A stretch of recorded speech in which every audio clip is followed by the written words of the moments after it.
Upon a very close scrutiny of the alleged references to Muhammad in the Bible as a prophet, they absolutely have no relation to the prophet of Muhammad, nor prophesy his coming.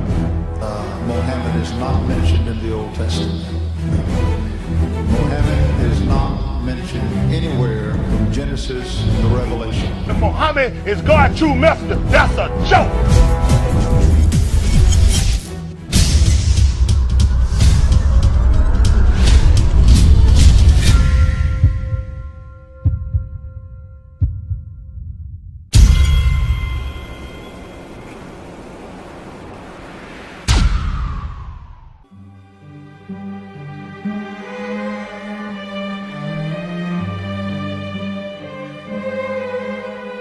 Lo, we inspire thee as we inspired Noah and the prophets after him, as we inspired Abraham and Ishmael and Isaac and Jacob and the tribes, and Jesus and Job and Jonah and Aaron and Solomon, and as we imparted unto David the Psalms.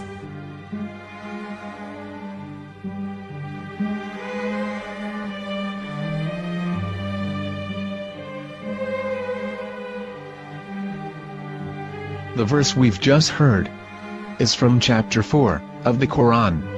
In the verse, God is affirming to humanity that Muhammad is indeed the recipient of a divine guidance, just as Noah, Abraham, and the rest of the prophets. However, some Christians and Jews today don't believe that Muhammad was a prophet and the covenant that God made with Abraham. And since the Quran is not their book of authority, in this video I'm going to show you that the book you're holding in your hands contains the name off the seal of prophethood, the Prophet Muhammad.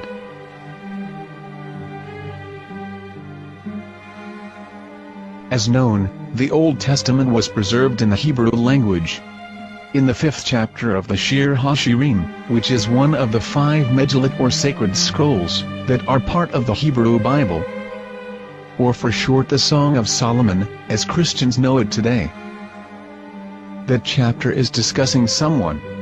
Jews will say it is discussing Solomon, while Christians will say it is discussing Jesus. Considering this is the Songs of Solomon, it would seem logical that it is discussing Solomon. The verses, describing this mystery man, have the narrator's speech conjugated in the feminine, meaning it is a woman who is describing this man. So it is possible that it is one of Solomon's wives discussing her husband Solomon. However, Christians assert that Jesus is being discussed, and that the chapter is describing a man who was not yet alive at that point. A prophecy.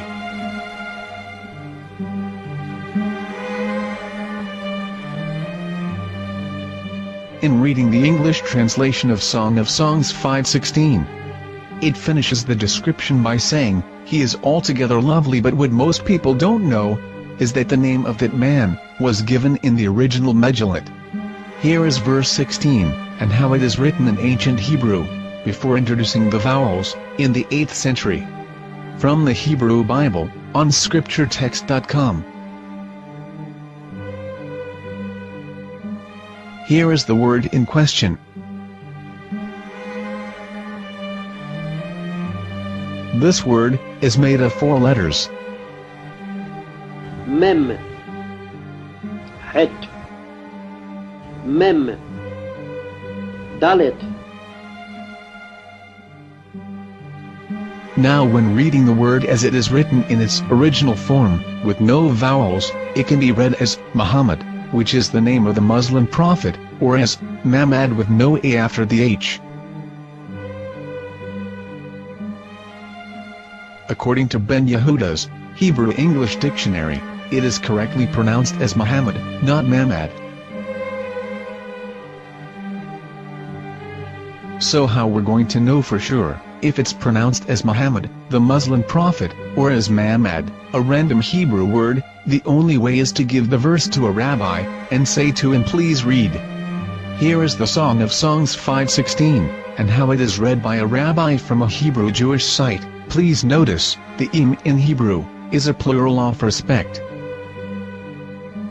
חיכו ממתקים וכולו מחמדים, זה דודי וזה רעי בנות ירושלים. חיכו ממתקים וכולו מחמד, מחמד, מחמד, מחמד, מחמד, מחמדים. זה דודי וזה רעי בנות ירושלים.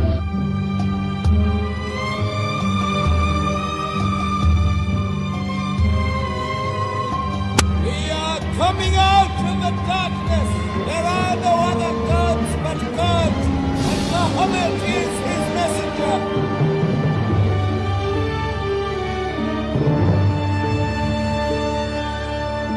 Let the world hear.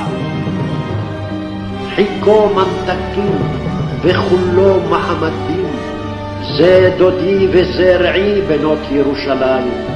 חיכו ממתקים וכולו מחמד, מחמד, מחמד, מחמד, מחמד, מחמדים. זה דודי וזה רעי בנות ירושלים.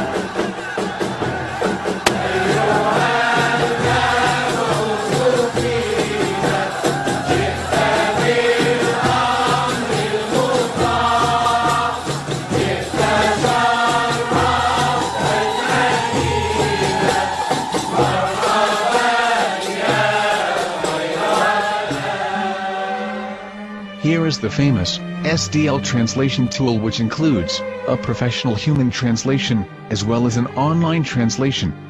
We're going to copy our Hebrew word of the Song of Songs, directly from the Jewish site.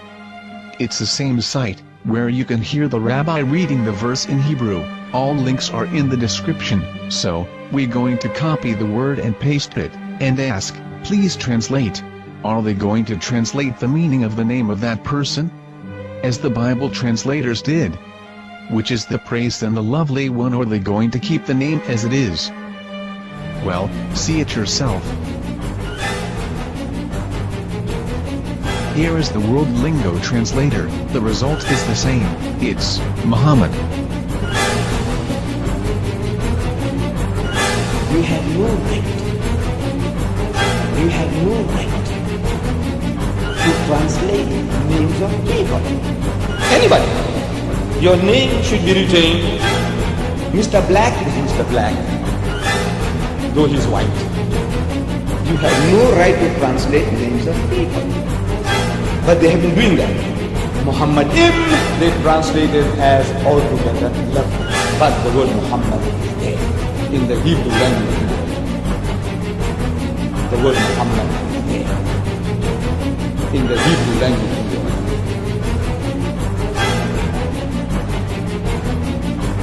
I will tell you a story from my own personal experience. Years ago, I used to spend every Sunday afternoon in a place called Speaker's Corner. And in my years down there, I got to know a Jewish rabbi.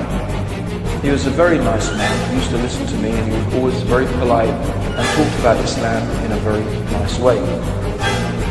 And one day during one of our conversations after some years, I thought that it was about time I should invite him to Islam.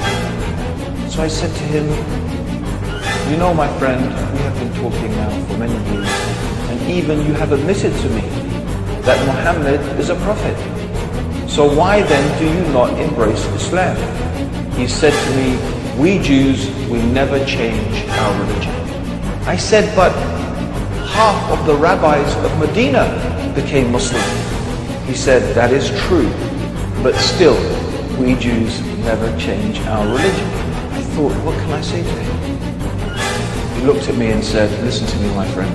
God sent to us a prophet Moses, and we didn't even listen to him. Do you think we're going to listen to another prophet after him? From another tribe? From another people? When he said that, I had nothing left to say.